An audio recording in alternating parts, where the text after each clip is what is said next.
Yo, dudes and dudettes, what's going on with y'all? This week I decided because my trough is damn near empty, I'm gonna go back to my teenage years and listen to a book I remember enjoying a little at the time, but have since heard as shit, and they might be right. I decided to go check out The Fountainhead by Ayn Rand. This book is 32 hours long, and I hate the choices I make in my life. Beware, because spoilers be lurking ahead.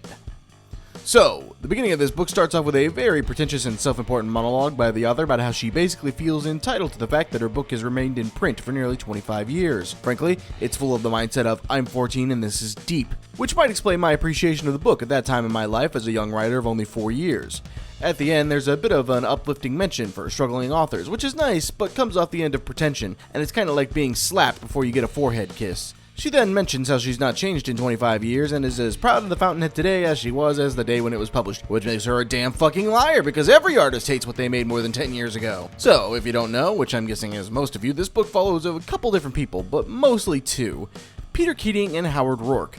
See, they start off as polar opposites with the same profession. Peter is graduating from Stanton from honors and his choice of career starts, while Howard is being expelled. They are both going into the wonderful firm of architecture. Peter is emotional and social, whereas Howard is distant and driven. The two men go down their separate paths, Peter becoming a hollow success and a fraud in a large business firm, whereas Howard becomes the favorite employee in a failing business headed by a brilliant man who the world just isn't ready for, and yeah. Honestly, it's very odd to have ideals like this floating around architecture. Not that it doesn't end up working in its own way, but it's very fucking weird. Like, it's not police work or essential services or something that most people could relate to because of the work in and of itself. It's a niche job that's half outdated now and a large focus of the book. And as far as the whole mirrored opposite of the two mains goes, well, all I'll say is it's been done often and it's been done a lot better than this. Anyhow, Howard's boss is forced to retire in disgrace, and Peter lets Howard work for him, which he agrees to so long as he doesn't have to do any design work. This attitude eventually gets him fired from the firm because he refuses to bend his moral code, which would be endearing if it weren't about fucking buildings. We see Peter is a social manipulator who tries and fails repeatedly to break Howard while he's in his employ, even though Howard actually helps save Peter's buildings repeatedly. Weirdly, neither is he a hero or the one we're supposed to like. Maybe Howard would be, but it's not painted that way, and instead this comes off more as a story about two emotionally stunted adults. Now, between the two, I like Howard much better than Peter, but again, he doesn't come off as the one who we want to succeed or anything like that. Book marches on, and Peter meets Dominique, who is the daughter of his boss, and she's the most pretentious fucking character ever put to paper. Seriously, I remember enjoying her oddity, and to a degree I still do, but it's accompanied by the fact that her head is clearly shoved up her own ass. It's probably best summed up by this quote from her: "I wish to be avenged for the fact that I have nothing to be avenged for." What the fuck kind of dumb shit is that? People say that kind of shit when they want to be quoted, but it means absolutely nothing. So, over time, more of the same happens. Peter abuses his friendship with Howard.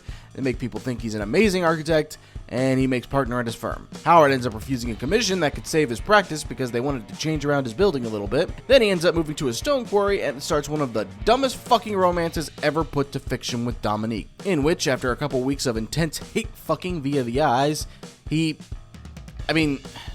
guess the only word I have for it is he rapes her, because she is fighting against it, even though she secretly wants it.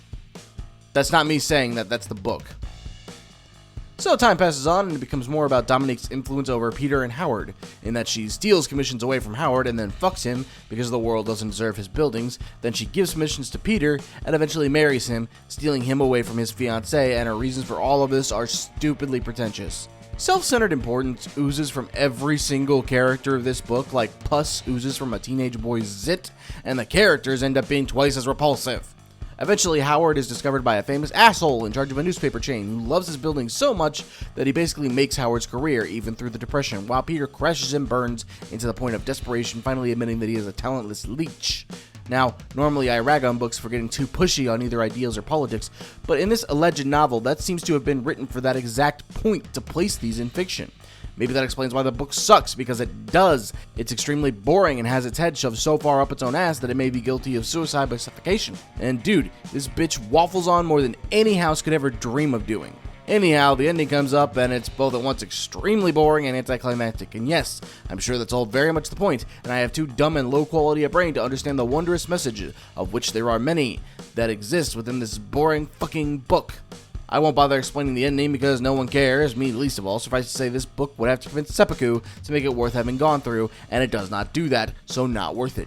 This isn't just me raging against a long book either, because The Storm of Kings was longer than this, and I love that book.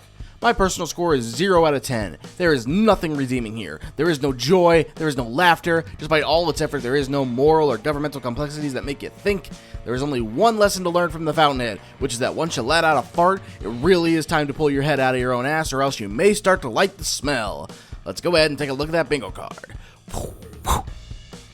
And man, despite all the things that this book does not have, it sure hit bingo all over the place and full on filled a row 3 times. Congratulations. Anyhow, that's all for this time. If you have something else you want me to review, go ahead and leave a comment down below. Let me know. If you want to see what we do next time, subscribe. Until then, drink plenty of water, tell your parents that you love them, and stroke your mustache at night.